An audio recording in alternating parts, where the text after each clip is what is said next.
حضرت نوح علیہ السلام کا تذکرہ قرآن مجید میں 42 جگہ آیا ہے۔ حضرت آدم علیہ السلام کی اولاد دنیا میں خوب بڑھی۔ آہستہ آہستہ یہ خدا کو بولنے لگے جس نے اسے پیدا کیا تھا اور جو ان کا پالنے والا تھا، اور شیطان کے بہکاوے میں آنے لگے جس نے حضرت آدم کو جنت سے نکلوا دیا تھا۔ شیطان کے بہکاوے میں آ کر یہ لوگ بتوں اور آگ، سورج وغیرہ کو پوجنے لگے اور ایک خدا کی بجائے مٹی اور پتھر کے بہت سے خدا بنا لیے۔ اپنے ہاتھ سے اپنے خدا بناتے اور پھر ان سے مانگتے، حالانکہ یہ مٹی اور پتھر کے خدا اپنے لیے کچھ نہ کر سکتے تھے، ان کے لیے کیا کرتے؟ اللہ تعالیٰ نے جو اپنے بندوں سے بڑی محبت رکھتا ہے، اس کو یہ کبھی گوارا نہیں کہ اس کے بندے شیطان کے بہکاوے میں آ کر اللہ کے علاوہ کسی اور کی عبادت کرنے لگیں اور اس کی سزا میں مرنے کے بعد دوزخ میں جلیں۔ اللہ پاک نے حضرت نوح علیہ السلام کو اپنا نبی بنا کر بھیجا۔ اس زمانے میں لوگوں کی عمریں بہت لمبی ہوا کرتی تھیں۔ حضرت نوح علیہ السلام نے 950 سال تک اپنی قوم کو دعوت دی کہ اے لوگو، صرف اللہ کی عبادت کرو اور میرا کہنا مانو، وہ تمہارے گناہ بخش دے گا۔ لیکن لوگوں نے حضرت نوح علیہ السلام کی باتوں کو نہ مانا اور اپنے کانوں میں انگلیاں ڈال لیتے تاکہ حضرت نوح علیہ السلام کی آواز کانوں تک نہ پہنچ سکے۔ حضرت نوح علیہ السلام نے ہمت نہ ہاری، وہ برابر سمجھاتے رہے اور کہتے رہے، اے لوگو، اللہ سے معافی مانگو، وہ بڑا معاف کرنے والا ہے، وہ تم پر آسمان سے بارش برسائے گا تاکہ تم خوب اناج پیدا کر سکو اور اسی کے ذریعے سے بڑے بڑے باغ پیدا کر دے گا، ان میں نہریں پیدا کر دے گا، تمہیں مال دولت دے گا اور بیٹے دے گا۔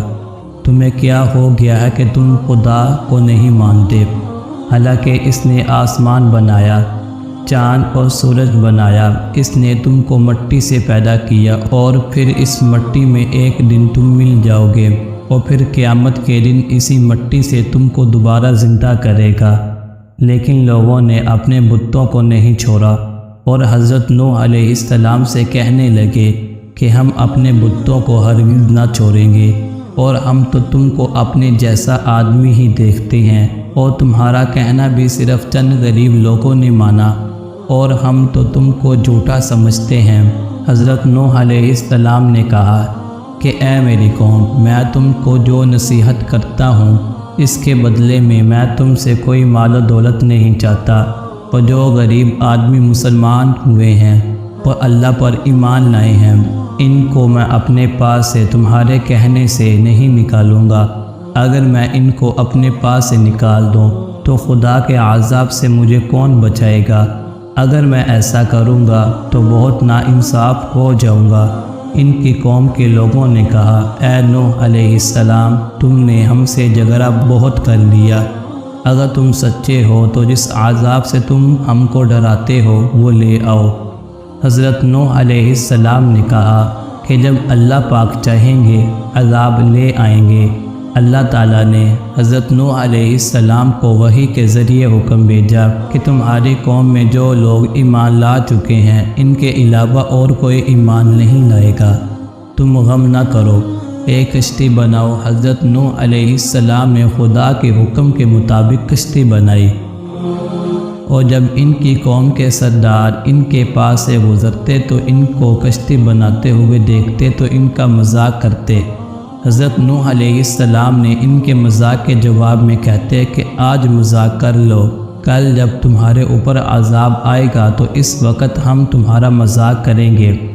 آخر اللہ تعالیٰ کا عذاب اس کے وعدے کے مطابق آیا، زمین سے پانی نکلنا شروع ہوا اور آسمان سے بارش آنی شروع ہوئی۔ اللہ تعالیٰ نے حضرت نوح علیہ السلام کو حکم دیا کہ سب جانوروں کا ایک ایک جوڑا کشتی میں سوار کر لو، اور جو لوگ تمہارے اوپر ایمان لائے ہیں یعنی مسلمان ہوئے ہیں ان کو بھی سوار کر لو۔ حضرت نوح علیہ السلام نے اس کشتی میں سوار ہونے والوں سے کہا کہ اللہ تعالیٰ کا نام لے کر اس کشتی میں سوار ہو جاؤ۔ کہ اس کا چلنا اور رکنا اسی کے ہاتھ میں ہے۔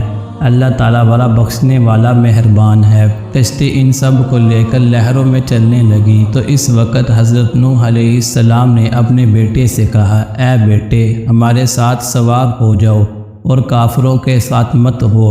اس نے کہا کہ میں کسی پہاڑ پر چڑھ جاؤں گا اور وہ پانی سے بچا لے گا۔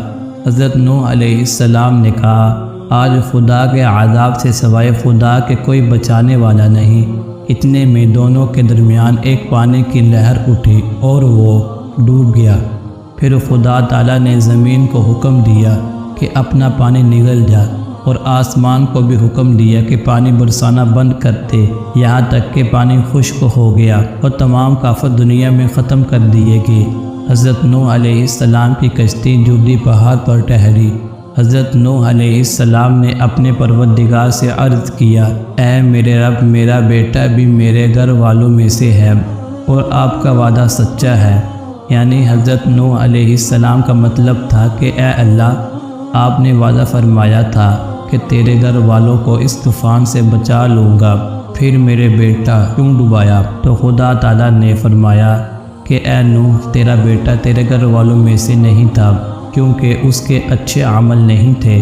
میں تجھ کو نصیحت کرتا ہوں کہ ایسی بات نہ کر جو تیرے علم میں نہیں، اس لیے کہ کنعان اللہ کے علم میں کافر تھا اور یہ بات نوح علیہ السلام کے علم میں نہ تھی۔ حضرت نوح علیہ السلام نے اللہ پاک سے توبہ کی اور اپنے کہے کی معافی چاہی۔ اللہ پاک نے ان کو معاف کر دیا اور حکم دیا کہ اے نوح، ہماری طرف سے سلامتی اور برکتوں کے ساتھ اتر۔ اس کے بعد حضرت نوح علیہ السلام کی امت سے دنیا بسی اور آہستہ آہستہ ان کے بال بچے آباد ہوتے گئے۔ یہ سب لوگ خدا تعالیٰ کی اطاعت کرتے رہے۔ زمانہ گزرتا گیا اور آہستہ آہستہ شیطان نے پھر بہکانا شروع کیا تو یہ لوگ خدا تعالیٰ کو بھولنے لگے۔ حضرت نوح علیہ السلام نے، جو اللہ تعالیٰ کے اتنے بڑے پیغمبر تھے، اپنے بیٹے کو اس کے برے کاموں کی وجہ سے اللہ تعالیٰ کے عذاب سے نہ بچا سکے۔ اس طرح اگر ہمارے ماں باپ اللہ کے کتنے ہی ولی کیوں نہ ہوں، اگر ہمارے عمل اچھے نہ ہوں تو وہ ہم کو اللہ تعالیٰ کے عذاب سے نہیں بچا سکیں گے۔ ہم کو اپنے بزرگوں کے نیک عمل کا سہارا نہیں لینا چاہیے، بلکہ اللہ اور اس کے رسول صلی اللہ علیہ وسلم کے بتائے ہوئے کاموں پر عمل کر کے نیک بننا چاہیے۔ اسی وجہ سے اللہ تعالیٰ نے قرآن مجید میں کہا ہے کہ اگر تم ایک ذرہ برابر بھی نیکی کرو گے تو اس کا بدلہ ہم تم کو دیں گے، اور اگر ایک ذرہ برابر بھی برا عمل کرو گے تو وہ بھی تمہارے سامنے آ جائے گا۔